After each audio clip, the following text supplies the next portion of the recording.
Hello, everyone. Welcome to another soulful sip conversation. As always, I would like to invite you to grab one of your favorite drinks, tea or coffee, or a glass of water, and join me for this deep contemplation about innocence. What innocence means and how it can bring more joy, innovation, and more playfulness into our lives, and how we can invite more of its power into our own experience. Well, let's start with the definition of innocence. Innocence means not hurting, and there's a sweetness even in its resonance. When I hear about this word, it makes me feel warm. It reminds me my childhood, those innocent times where I was open. I was able to play with life without thinking about implications too much, where I was loving, where I was not afraid of failure, where I was able to be myself more authentically, surrender to the moment more.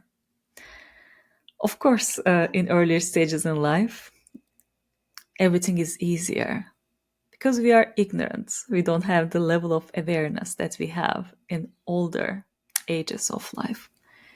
Maybe because of what we experience in life, through our traumas, through our challenges, through the tough times that we have to go through in life, through all the hurt we experience. Over time, as adults, we lose that innocence.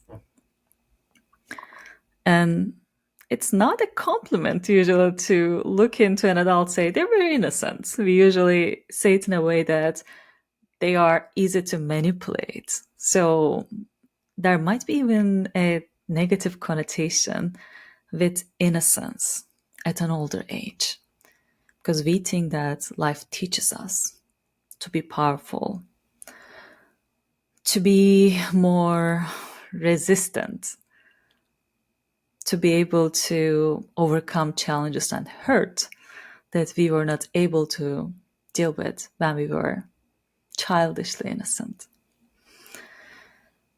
I feel this and I understand where it's coming from. I have gone through the same process myself as well. A process of gradual closure of my heart. And through life's challenges, I also lost connection to that loving, innocent child in me at one point in my life as well. And I think that is a trick of human experience. We get into this world with all of our ignorance, with all of our playfulness, innocence as a child, then life really teaches us, but also increase our awareness. And I think the key thing is with that level of awareness that we gain through life, can we still keep the same level of innocence, trusting life, not hurting others, but also not hurting ourselves? When I think about this loss of innocence, one of the first things that came to my mind was really a quote from Picasso. You might know this. He says, "Every child is an artist. The problem is how to remain an artist once we grow up." I would like to change this to innocence. Every child is innocent. The problem is how to remain innocent, not harming, compassionate, caring once we grow up. After all the pain that we have experienced in our lives, besides all those challenges, can we still hold the space for more love to exist? First, within us, and hopefully through us more in the world. If we can see innocence this way, there are actually two different versions of innocence with different levels of awareness. The first one is the one that we experience when we were a child. That's more childish, ignorant innocence. But it still brings the same level of playfulness, that artist in us, that innovative spirit in us. But we don't have the level of awareness to really understand and embody what that means. But through life, through our elevation of our consciousness or awareness, there's a second level of innocence that we can gain and that we usually see in wise people, in saints, sages. And that level of innocence is a totally different one. And actually, it has nothing to do with age, too. It has more to do with our level of openness, care, and love towards ourselves, but also towards others. I received the invitation to talk about this topic from a recent poem I read in Tao Te Ching. Its title is Innocence, and I would like to share it to further expand our conversations. Innocence. The wise have no set mind. Their mind is joined to the mind of the people. To the good, they are good. To the bad, they are good until they are good. To the truthful, they are true. To the untruthful, they are true until they are truthful. The wise live in this world and unite with it. Their mind works in harmony with the world. The people focus their ears and eyes on them, for the wise treat them with innocence. This is such a beautiful definition of that wise innocence that I've been talking about. The innocence that we can regain, remember once again if we can open our hearts enough with the level of awareness we currently have as adults. Why is this important? This is really important because first, we need that innocence within us. Without that innocence, without that playfulness, without that trust, we cannot get joy out of life. And that gives us stiffness, that gives us stress, that creates unease and ultimately disease in the body. Because we are not able to trust life, flow with life.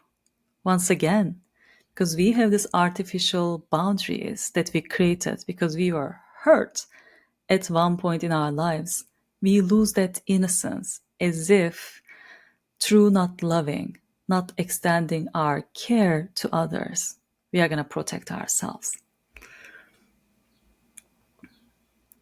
What if there's a different path? What if we can regain that innocence, regain that innate power in us through more love, through more care?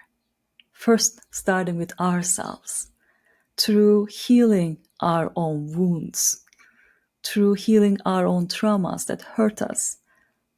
But once again, choosing love instead of fear. Integrating more love into those wounds, healing them.